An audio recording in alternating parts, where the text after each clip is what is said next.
വാനരന് CPR നൽകി രക്ഷിച്ച് wild life ക്യാച്ചറും സുഹൃത്തുക്കളും.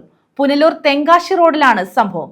വാഹനമിടിച്ച കുരങ്ങിനെയാണ് CPR നൽകി രക്ഷിച്ചത്.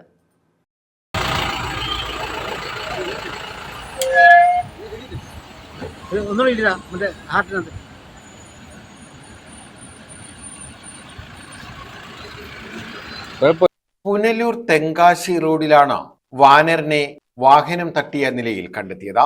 വൈൽഡ് ലൈഫ് ക്യാച്ചറായ രതീഷ് പുനലൂരും സുഹൃത്തുക്കളായ ജാസ് പുനലൂർ, ഷംനാഥ് വള്ളക്കടവ് എന്നിവർ ചേർന്ന് വാനരന് CPR നൽകി രക്ഷ നൽകുകയായിരുന്നു.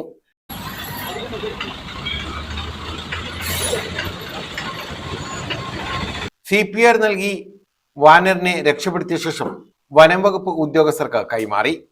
ആവശ്യമായ പരിശോധന നൽകാമെന്ന് വനംവകുപ്പ് ഉദ്യോഗസ്ഥർ അറിയിച്ചു. News bureau, Punalur.